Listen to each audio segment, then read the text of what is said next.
നമസ്കാരം. ഓട്ടപ്രദർശനത്തിലേക്ക് ഏവർക്കും സ്വാഗതം.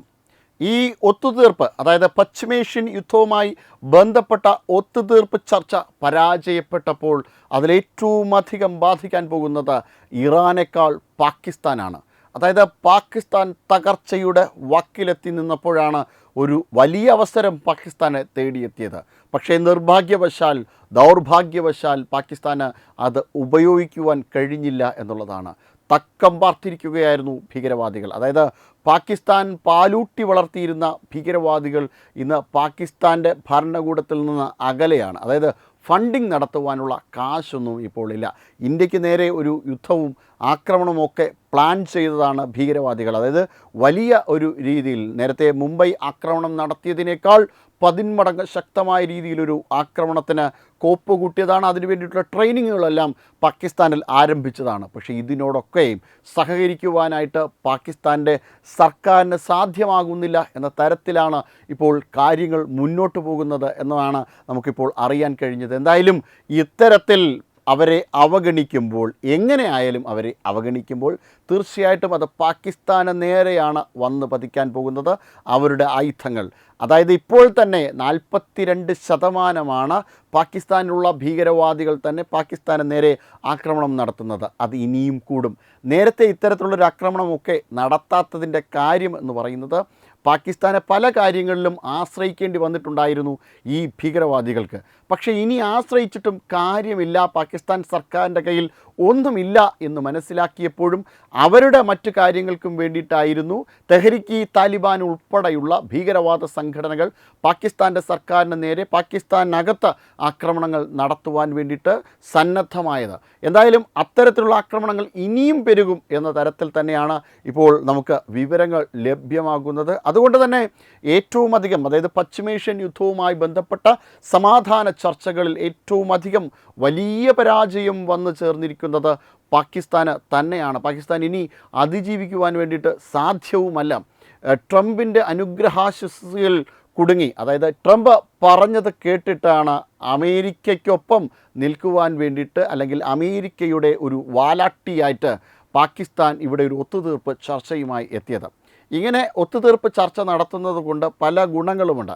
അതിൽ ഒന്നാമത്തെ ഗുണം എന്ന് പറയുന്നത് പാകിസ്ഥാൻ്റെ ഇപ്പോഴുള്ള ദൗർലഭ്യം ഒരു താൽക്കാലികമായെങ്കിലും അവസാനിപ്പിക്കുവാൻ കഴിയുമെന്നതാണ്. മറ്റൊന്ന് എണ്ണയുടെ നിക്ഷേപം. എണ്ണ ഇപ്പോൾ വലിയ പ്രതിസന്ധിയാണ് പാകിസ്ഥാനിൽ നേരിടുന്നത്. സർക്കാർ ഓഫീസുകൾ അടഞ്ഞുകിടക്കുകയാണ്. വിദ്യാലയങ്ങളിൽ ക്ലാസ്സുകളില്ല.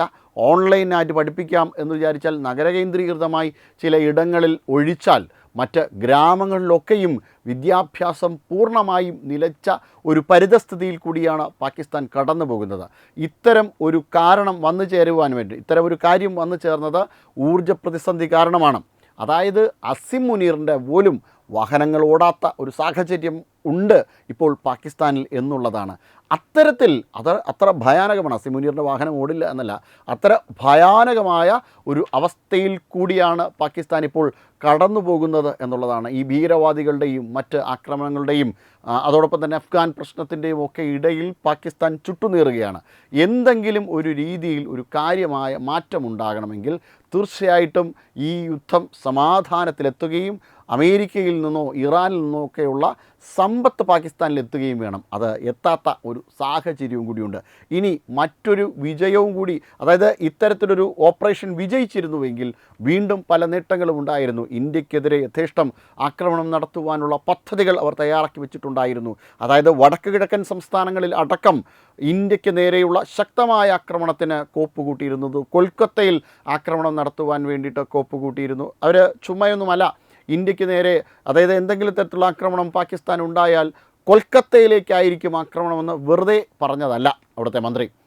തീർച്ചയായിട്ടും ഈ മേഖലകളിലേക്ക് ആക്രമണം നടത്തുവാൻ വേണ്ടിയിട്ട് വ്യക്തമായ പദ്ധതി അവർക്കുണ്ട്. പാകിസ്ഥാൻ തന്നെയാണ് ബംഗ്ലാദേശിൻ്റെ താത്കാലികമായിട്ടുള്ള ഉപദേഷ്ടാവായിട്ടുള്ള, ബംഗ്ലാദേശിൻ്റെ ഭരണാധികാരിയായിട്ടുള്ള, ഇടക്കാല ഭരണാധികാരിയായിട്ടുള്ള മുഹമ്മദ് യൂനസിനെ സപ്പോർട്ട് ചെയ്തുകൊണ്ട് മുന്നോട്ട് പോയത്. അപ്പോൾ അത്തരത്തിൽ കാര്യങ്ങൾ മുന്നോട്ട് നീക്കുകയായിരുന്നു പാകിസ്ഥാൻ. പക്ഷേ വലിയ തിരിച്ചടിയാണ് പാകിസ്ഥാന് ഉണ്ടായത്. വലിയ രീതിയിലുള്ള ഇപ്പോഴുള്ള തിരിച്ചടിയിൽ നിന്ന് അതിജീവിക്കുവാനാണ് പാകിസ്ഥാൻ ശ്രമം നടത്തിക്കൊണ്ടിരിക്കുന്നത്. അതായത് ബംഗ്ലാദേശിനെ കൊണ്ട് ബംഗ്ലാദേശ് ഇന്ത്യയുടെ വടക്ക് കിഴക്കൻ സംസ്ഥാനങ്ങൾ ഗ്രേറ്റർ ബംഗ്ലാദേശിൻ്റെ ഭാഗമാണ് എന്ന് പറഞ്ഞുകൊണ്ട് മാപ്പ് തയ്യാറാക്കുകയും അവിടുന്ന് തുർക്കിയിലേക്കും പാകിസ്ഥാനിലുമൊക്കെ പോവുകയൊക്കെ ചെയ്തിരുന്നു. അതിൻ്റെയൊക്കെ പ്രധാനപ്പെട്ട ലക്ഷ്യം എന്ന് പറയുന്നത് ഈ മേഖലയെ കീഴടക്കുക, പല രാജ്യങ്ങൾക്കായിട്ട് അല്ലെങ്കിൽ ചൈനയ്ക്ക് ഇത് കൊടുത്തുകൊണ്ട് വമ്പൻ സമ്പാദ്യങ്ങൾ നേടിയെടുക്കുക, ഇന്ത്യയെ തകർക്കുക. ഇതായിരുന്നു പാകിസ്ഥാൻ്റെ പിന്നിലെ അജണ്ട. പക്ഷേ അതെല്ലാം മുടങ്ങിപ്പോയി.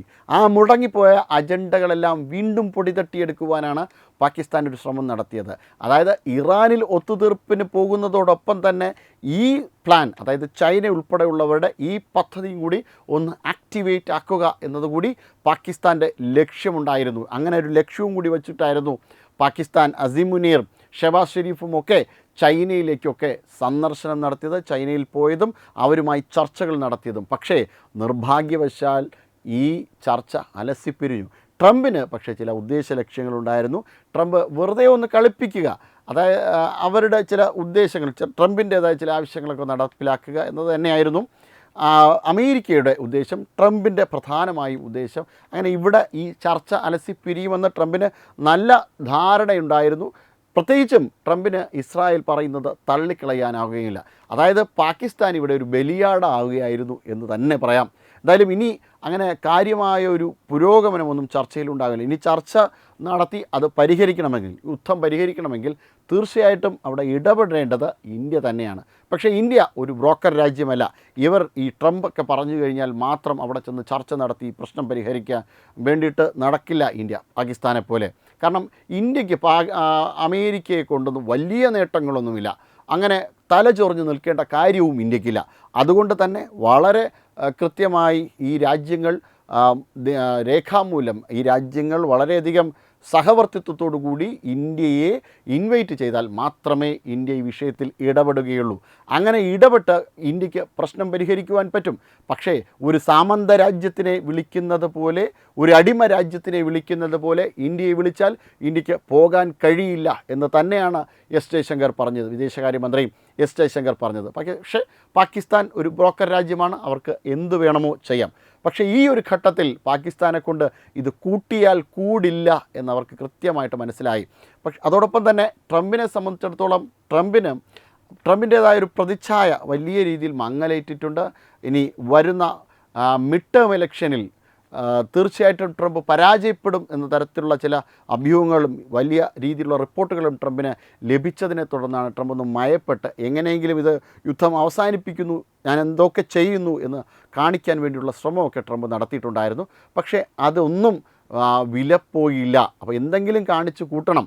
അങ്ങനെ കാണിച്ചു കൂട്ടാൻ വേണ്ടിയിട്ടാണ് ഇത്തരത്തിൽ ഒരു ചർച്ച നടത്തി ട്രംപ് ഇതിൻ്റെ ഇടയിലേക്ക് വന്നു കയറിയത്. അല്ലാതെ മറ്റ് ഒരു ഉദ്ദേശ ലക്ഷ്യവുമില്ല. ഈ യുദ്ധം അവസാനിപ്പിക്കുന്നതിനും ട്രംപിന് വലിയ ആഗ്രഹമൊന്നും ഇല്ലായിരുന്നു. പക്ഷേ പാകിസ്ഥാന് ഇതൊന്നും അറിയില്ലായിരുന്നു. അങ്ങനെ പാകിസ്ഥാനെ ഒരു കോമാളി വേഷം കെട്ടി ട്രംപ് ഇറക്കുകയായിരുന്നു. അത്തരത്തിലാണ് ട്രംപ് ഇവിടെ ഒരു കളി കളിച്ചത്. എന്തായാലും ആ കളിയിൽ, ആ കെണിയിൽ വീണത് പാകിസ്ഥാൻ മാത്രമായിരുന്നു. പാകിസ്ഥാൻ ഇപ്പോൾ അടിമുടി തകർന്ന് എല്ലാം നഷ്ടപ്പെട്ട ഒരു അവസ്ഥയിൽ തന്നെയാണ്. Web desk Tatwamayi news. വിട്ടുവീഴ്ചയില്ലാത്ത നിലപാടുകളുമായി ദേശീയതയുടെയും സമാജത്തിൻ്റെയും ശാക്തീകരണത്തിനു വേണ്ടി തത്വമയിയുടെ ജൈത്രയാത്ര തുടരുകയാണ്. യൂട്യൂബിൽ മാത്രം തത്വമയിക്ക് 10 ലക്ഷം സബ്സ്ക്രൈബേഴ്സിലേക്ക് എത്താൻ ഏതാനും ചുവടുകൾ മാത്രമാണ് ബാക്കി. മറ്റ് സോഷ്യൽ മീഡിയ പ്ലാറ്റ്ഫോമുകളിലും തത്വമയിയുടെ നിറസാന്നിധ്യം തുടരുകയാണ്. ഈ അവസരത്തിൽ ഞങ്ങൾക്ക് നിങ്ങളോടുള്ള അഭ്യർത്ഥന ഞങ്ങളോടൊപ്പം നിൽക്കുക എന്നുള്ളതാണ്. നിങ്ങൾ ഉപയോഗിക്കുന്ന ഏത് സോഷ്യൽ മീഡിയ പ്ലാറ്റ്ഫോം ആണെങ്കിലും ഞങ്ങളുടെ വരിക്കാരാകുക, ഞങ്ങളെ സബ്സ്ക്രൈബ് ചെയ്യുക, നിങ്ങളുടെ സുഹൃത്തുക്കളിലേക്ക് തത്വമയിയുടെ ഈ സന്ദേശം പ്രചരിപ്പിക്കുക. ഞങ്ങളോടൊപ്പം നിൽക്കൂ, രാഷ്ട്രത്തോടൊപ്പം നിൽക്കൂ, ദേശീയതയ്ക്കൊപ്പം സഞ്ചരിക്കൂ.